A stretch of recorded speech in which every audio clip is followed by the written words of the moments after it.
Now, it's been often said that Johannesburg has huge potential, but many residents still face daily struggles with crumbling infrastructure, from dry taps and power outages to potholes and even rising crime levels.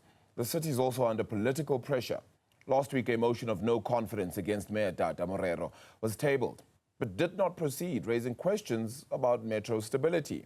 It comes as the city prepares to host the Joburg Open as well this week. Mayor Dada Morero joins us in studio to discuss all of this and a little bit more. Mayor, thank you so much for the time. Really appreciate it. Let's maybe just start with, you now have a deputy mayor. Yes. We took a decision in council to establish a deputy mayor. Why was that? Do you not feel like that might be an indictment on your leadership a little bit? To say, oh, you have too much on your plate, you can't do it all? No, not necessarily. The matter was in relation to councils are allowed to have a deputy mayor. And basically the executive deputy mayor will act in instances where the mayor probably is committed somewhere, is not around. It also allows for managing of political issues within council. So I guess it's a decision we made already last year. We only implemented this year. Do you think Maloyiso Masuku is likely to take over from you as a candidate for mayor at the local government elections this year? Well, we told that the National Executive Committee, through the National Office Bearers, will be making the decisions possibly in this month on candidates for all the metros in South Africa. So we don't know. I guess all of us will wait and see the decisions that will be made by the NOPs. But are you standing? Are you standing to try and be there again? Would you be available for the position again? Yeah, remember, you don't stand for that. You only stand for being a councillor. Yes. And then should the NOP invite you for a process of interviews and selection, then I will avail myself. If you don't get elected or chosen by the electoral body then as well there, what do you think the reasons for that would be? Well, there'll be I guess the NOP would have to explain what made them not to decide this way, but decided this way. I guess they'll have their own assessment that they'll have to do. Normally what happens is that we are processed through an interview panel where particular issues of interest are raised, and the NOP wants to understand how you'll be able to implement the manifesto of the ANC, how you'll be able to manage and carry the mandate as given by the ANC. So those are the questions and assessments which I had an opportunity to go through in 2021 as I was interviewed by the NOP. But I guess it's a decision that we leave to the national leadership to decide. There'll be a number of issues that they have to take into account before they arrive at the decision. It's been 10 years since the ANC had an outright majority in the city. The last time we had it was in 2011. In 2016, we dropped to 45%. Yes. So in that context, and there's still so much instability, you yourself have faced now, effectively, this is the third motion of no confidence that is currently underway. I'm not sure exactly where it's going to go from here. But do you think that points towards the weaknesses in leadership? Because so many things are still not done. There's still, I mean, we're anticipating another power supply issue very soon in the city. I think there's going to be an electricity cut very soon. We've had water issues that you've faced for a very long time as well. Do we have leadership issues, not just within your own party, but just in the councillors available? Well, perhaps let me respond in this way. The water issues were caused as a result of the problems that we experience in the pipes and also in the reservoir. So you know that the rainwater reservoir collapsed and there was a leak in January around the 26th or so, which meant that there will be no supply of water into major areas in Joburg, Tshwane and Ekurhuleni. So we are affected by the Klipfontein reservoir. It took time for it to recover. It is still recovering today, and we're still trying to get water to be pumped into the Ekenhof and Meerdale reservoirs, which are supplying Johannesburg reservoirs. So we have seen an improvement in the last few days. And of course, there's still a few areas that are still affected. In the main, the Kensington in Ward 66 and Ward 118, especially the areas which are high-lying, they're still experiencing quite serious challenges. Coronation Park, we're still faced with a bit of challenges. So those are the areas that we've now isolated, focused on them. The rest of the areas now have improved. They do have water supply. When is that clear? Sorry, I know we're still in the middle. They do have water supply. We hope in the next few days or so, those areas will also start having water. A week? Unfortunately, well, we don't want to make a commitment to say it's a week, because water is quite different from electricity. You have to allow for the reservoirs to fill up. Sometimes they fill up to over 50%, but because of harvesting, customers do harvest because they are not certain whether they'll have water tomorrow. Then it affects the recovery of the reservoir.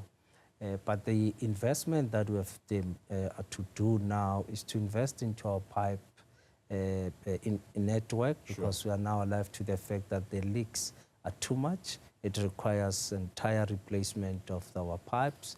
So we are committing ourselves to a pipe replacement program, and we are now aggressively raising capital even off balance sheet with an intention to address the weaknesses. We've got about 2,600 kilometers, which we think if we could start with that, we should be able to save from our water losses just around 10% of our water, which can translate more or less to about 300 million annually, which is a good saving from our revenue.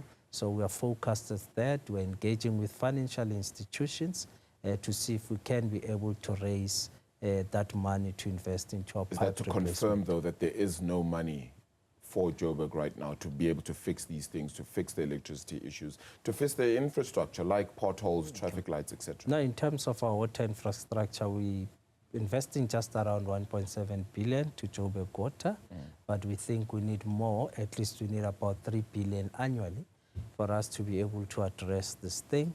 So what we have therefore done is to try and say, through the service entities reform, which is a program we're doing with National Treasury, one, it's aiming at looking at how we can ring-fence particular percentages of the water revenue so that we can reinvest those into the infrastructure. And there's also a possible grant that if we're doing well and implementing the reforms properly, we are likely to receive a substantial grant from National Treasury, which will assist us in dealing with the pipe replacement program. So those are the programs we've put in place. Since last year, we've been engaged. And this year now, we are raising money off balance sheet. Part of the work has been done. We are currently replacing and refurbishing 19 of our reservoirs. And we are also building new reservoirs. For example, in the Midrand area, because of the growth that has happened in that area, we are building 4 more reservoirs. One is already being built, which will be 20 megaliter. And I just need to make this point.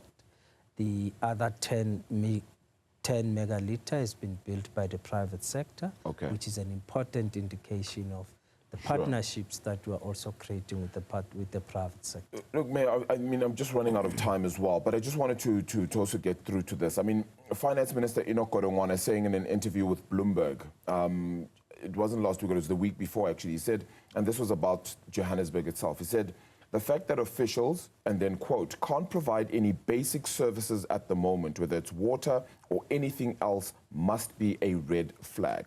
Do you think you've been successful in this job, considering now that this is what the finance minister would say on a national basis, to say that there are red flags when you can't even provide any basic services? And I quote, his words, not mine. Well, it's not about the lack of provision, it's understanding that in some instances there are weaknesses. The daily experience, you still get people getting water, but isolated areas or certain areas would not have water. Where there's no water, we've made serious interventions. We've made sure that at least we provide the instances where at night they'll have water and probably not have water in the morning or vice versa. And on the electricity one, why are we getting the cuts? No, electricity in Johannesburg, we've not been experiencing problems in Johannesburg. In fact, even load reduction, we're almost out of load reduction in most of our areas.